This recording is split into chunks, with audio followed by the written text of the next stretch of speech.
Scientists say that the earth is a few million years old.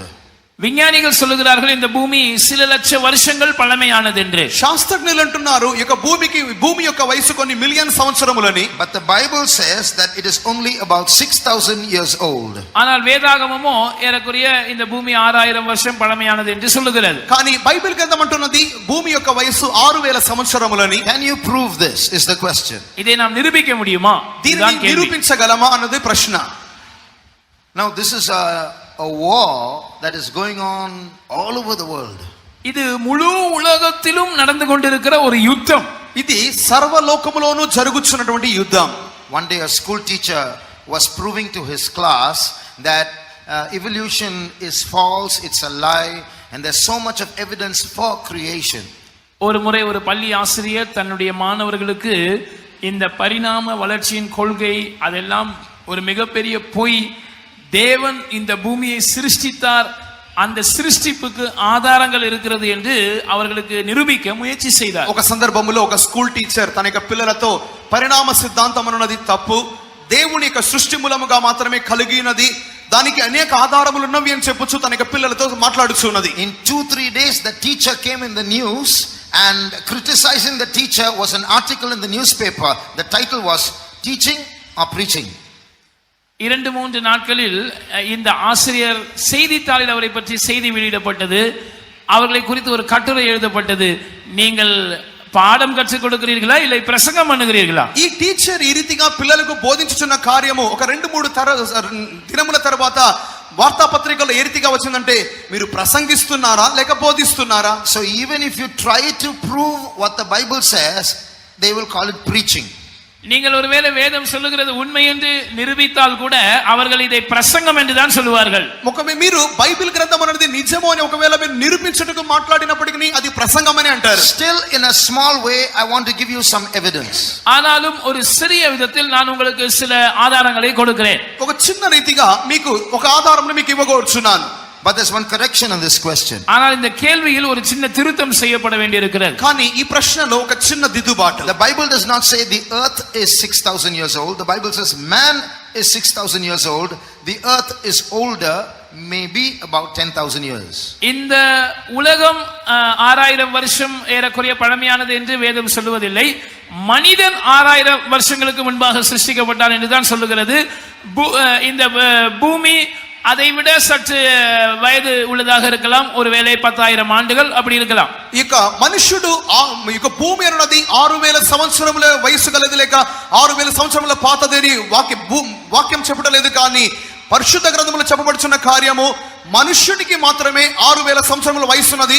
ఒకవేళ భూమి యొక్క వయసు అంతకంటే అధికముగా తీసుకుంటే ఒకవేళ 10,000 సంవత్సరాలు ఉండవచ్చును. There are some observations that we can make today to prove that the earth could not have been millions of old, it could have been only a few thousand years old. இந்த பூமியானது சில 1000 வருடங்கள் மாத்திரமே பழமையானது, அவர்கள் சொல்வது போல பல லட்ச வருடங்கள் பழமையானது அல்ல என்பதை நிரூபிக்க சில காரியங்களை நாம் ஆராய்ந்தால் நாம் கண்டுபிடிக்கலாம்.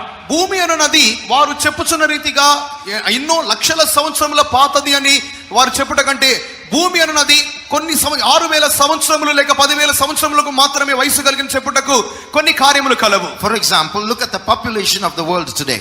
உதாரணமாக இன்றைக்கு உலகத்தின் ஜனத்தொகையை எடுத்துக்கொண்டால், ఉదాహరణకు ఈ ప్రస్తుత కాలంలోని భూమి యొక్క జనాభా తీసుకుంటే it's about 7.5 billion or 750 crores. அது ஏறக்குறைய 7.5 பில்லியன், அதாவது 750 கோடி, సుమారుగా 750 కోట్లుగా ఉండవచ్చును.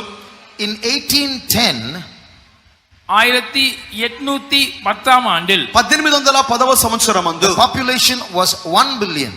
உலகத்தின் ஜனத்தொகை ஏறக்குறைய 100 కోడిயாக இருந்தது. లోకములో ప్రపంచ జనాభా 100 కోట్లుగా ఉండెను. So within a span of 200 years it's risen from 1 billion to 7.5 billion. ஏறக்குறைய 200 ஆண்டுகள் இடைவெளிக்குள்ளாக 100 కోడిயா இருந்த மக்கள் தொகை இப்பொழுது 750 కోడిயாக పెరిగి இருக்கிறது. దాదాపుగా ఒక 200 సంవత్సరాలలోగానే 100 కోట్లుగా ఉన్నటువంటి ప్రపంచ జనాభా 750 కోట్లుగా మార్చబడినది. Now if we can work that graph backwards, அந்த கிராஃபை அப்படியே நீங்கள் காலத்துக்கு பின்பாக சென்று கணக்கிட்டால், ఈ విధముగా ఈ యొక్క పటం ఈ యొక్క గ్రాఫ్ ను ఈ విధంగా కాలముకు వెనుకగా తీసుకొని వెళ్ళినట్లయితే the population of this world would have been zero a few thousand years ago, not a few million years ago. இந்த உலகத்தின் ஜனத்தொகையானது சில லட்ச வருடங்களுக்கு முன்பாக அல்ல, சில ஆயிரக்கணக்கான சில 1000 வருடங்களுக்கு முன்பாகவே இந்த உலகத்தின் ஜனத்தொகை ஜீரோவாக இருந்திருக்கும். ఈ యొక్క భూమి యొక్క జనాభా కొన్ని లక్షల సంవత్సరములు కాదు గాని ఇక ప్రపంచ జనాభా కొన్ని వేల సంవత్సరములకు తర్వాత గాని అది జీరోగా ఉండి ఉండవచ్చు. So this only proposes and proves that there was this earth is young, not millions of years old. இது நிரூபித்து சொல்லுகிற ஒரு விஷயம் என்னவென்று சொன்னால், இந்த பூமி அது இளமையானதுதான், அதாவது சில 1000 வருடங்கள் தான் அது பழமையானது, பல லட்சக்கணக்கான வருடங்களுக்கு முன்பாக அது சிருஷ்டிக்கப்பட்டது அல்ல. కావున ఇటువంటి కార్యములను ఆధారం చేసుకొని భూమి అన్నది ఎన్నో లక్షల సంవత్సరములకు ముందుగా ఉన్నది కాదు గాని అది కొన్ని వేల సంవత్సరములకు ముందుగానే కలుగ చేయబడినది. There are many factors like this which we can take into consideration.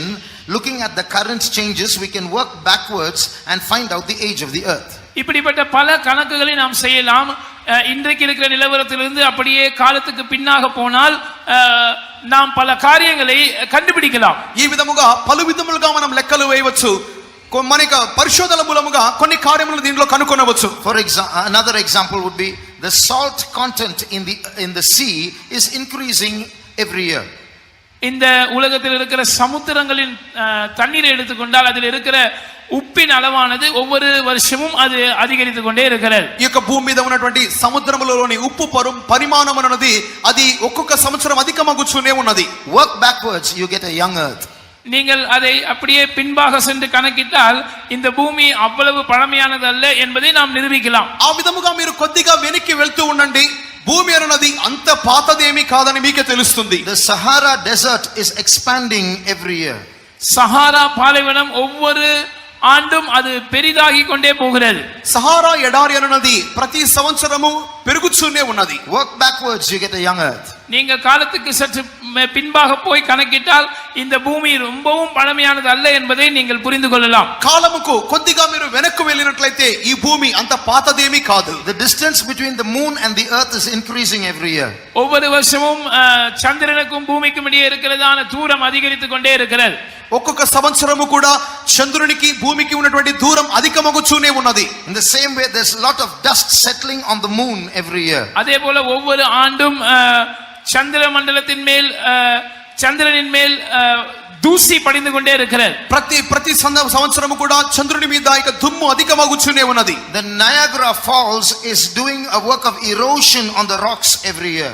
Niagara Falls அது சில பாறைகளின் மேல் படும்போது ஒவ்வொரு நாளும் அந்த பாறைகளில் அரிப்பு ஏற்படுகிறது. నయాగరా జలపాతము కొన్ని రాళ్ల మీద పడుచున్నప్పుడు ఆ రాళ్ళు అరిగిపోవటను కూడా గమనించుచున్నా. Work all these backwards, you get a young earth. இது எல்லாவற்றையும் நீங்கள் காலத்துக்கு பின்பாக சென்று கணக்கிட்டு பார்த்தால் இந்த பூமி ரொம்பவும் பழமையானது அல்ல, அது சற்று புதுமையானதுதான் என்பதை நீங்கள் கண்டுபிடிக்கலாம். వీటన్నిటిని ఆధారం చేసుకొని కాలముకు కొద్దిగా వెనుక వెళ్ళినప్పుడు భూమి అంత పాతదేమీ కాదు. So this proposition that this world evolved from nothing, that man evolved from a monkey, these are all lies presented by anti-theists, people who don't like God. They are stubbornly trying to, push this kind of false evidence into our minds. தேவன் மனிதனை சிருஷ்டிக்கவில்லை, மனிதன் ஒன்றுமில்லாமையிலிருந்து தானாக அப்படி தோன்றினால் அல்லது மனிதன் குரங்கிலிருந்து பரிணாமித்து வளர்ந்தான் என்று சொல்லப்படுகிற இந்த கொள்கைகள் எல்லாம் ஆன்டிதீஸ்ட், அதாவது தேவனை எதிர்க்கிறவர்கள், தேவன் எங்களுக்கு வேண்டாம் என்று சொல்லுகிறவர்களால் பரப்பப்படுகின்றன. நம்முடைய மனதுக்குள் வலுக்கட்டாயமாக அது செலுத்தப்பட்டு நாம் தேவனை மறுதலிக்கும்படியாக அவைகள் நம்மை நோக்கி ஏவப்படுகின்றன. మనుషుని దేవుడు కలిగించలేదు, వాడు ఉన్నటువంటి శూన్యములో నుండి ఏదో కలిగించబడ్డాడు, లేక కోతి నుండి పరిణామం చెంది వచ్చాడు నుండి ఇటువంటి మాటలను దేవునికి వ్యతిరేకముగా ఉన్నటువంటి కొన్ని గుంపుల వారు బలవంతముగా మనుషులలోనికి చొప్పింప చేయించినటువంటి కొన్ని అబద్ధములుగా ఉన్నవి.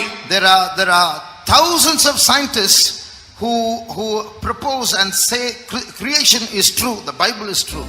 ஆயிரக்கணக்கான விஞ்ஞானிகள் இருக்கிறார்கள், அவர்கள் சிருஷ்டிப்பின் வரலாறு உண்மை, வேதம் உண்மை என்று ஆணித்தரமாக நம்புகிறார்கள். அதை நிரூபிக்கக்கூடிய ஆதாரங்களும் வைத்திருக்கிறார்கள். ఎంతో మంది శాస్త్రజ్ఞులు ఉన్నారు, వారు సృష్టి అన్నది నిజము, దేవుని యొక్క సృష్టి క్రమం అన్నది నిజం అన్నది వారు చెప్పు నిమిత్తముగా వారు నమ్ముచూ ఉన్నారు. ఎన్నో ఆధారాలను కూడా వారు మన ముందు చూస్తున్నారు.